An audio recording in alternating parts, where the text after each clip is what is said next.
Hello, ఒకసారి కలవాలి. రేపు కలుద్దామా? వెంటనే.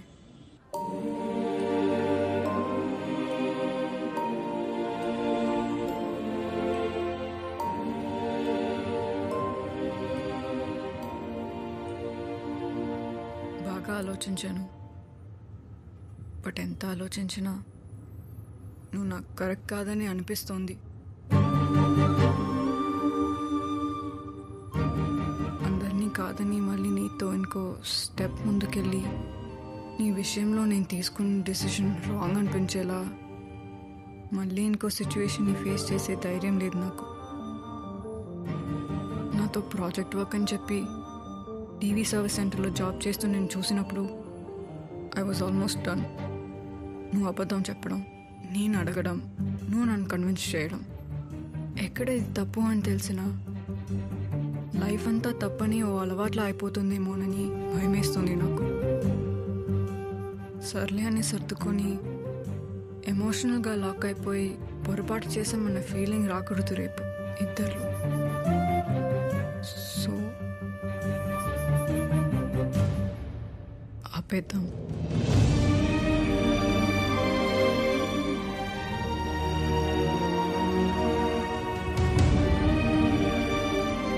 Let's make this relationship healthy and just support each other like good friends. అన్నీ అనేసినట్లేనా లేదా ఏమైనా మర్చిపోయావా? Healthy relationship. 4 days బ్యాక్ నీ అంతటా నువ్వే కాల్ చేస్తానని మెసేజ్ చేశాక నీకు మెసేజ్ అయినా చేశానా?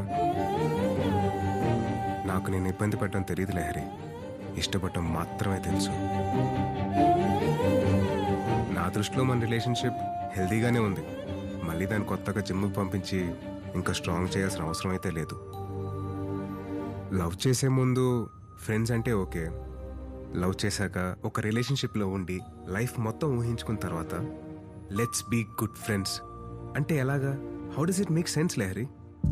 నన్ను సర్వీస్ సెంటర్లో చూసినప్పుడే వచ్చి కాలర్ పట్టుకుని అడిగి ఉంటే ఆ రోజు బార్కు వచ్చి అడిగినట్టు అది నువ్వు. ఎప్పుడైతే ఒక మాట కూడా అడగకుండా నీ అంతటా నువ్వే ఒక డెసిషన్ తీసుకున్నావు కదా, అది నువ్వు కాదు. నేను ప్రాజెక్ట్ వర్క్ చేస్తుంది నిజం, ఈ జాబ్ జస్ట్ టెంపరీ మాత్రమే అని అరగంటలో ప్రూవ్ చేయగలను. కానీ అది అక్కడితో ఆగదు. ఓ వారం తర్వాత నా బైక్ని చూసి జై మనకు పెళ్ళయ్యాక ఇందులో ఎలా వెళ్తావు అని నువ్వు అడుగుతావు. దానికోసం నేను పక్కింట్లో 2 పిల్లల్ని తీసుకొచ్చి నీ ఒళ్ళో ఒకరిని నా ముందు ఒకరిని కూర్చోపెట్టి ఇలాగా అని చెప్పి నేను డెమో ఇవ్వలేను లహరి, బికాస్ ఐఎమ్ టయర్డ్. జాబ్లో ఎలాగో ఇవే సిచ్యువేషన్స్ ఫేస్ చేస్తున్నా. కనీసం లవ్లోనైనా ప్రశాంతంగా ఉండొచ్చు అనుకుంటుంటే ఇక్కడ కూడా ఎలా అంటే నాకు ఓపిక లేదు.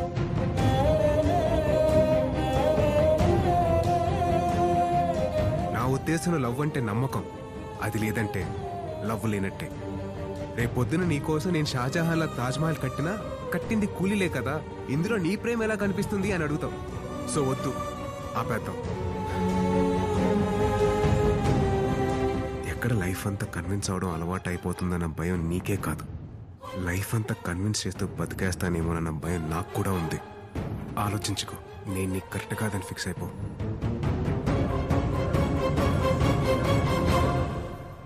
నేను వెళ్తాను. నువ్వు వెళ్ళిపోయి చాలాసేపు అయింది.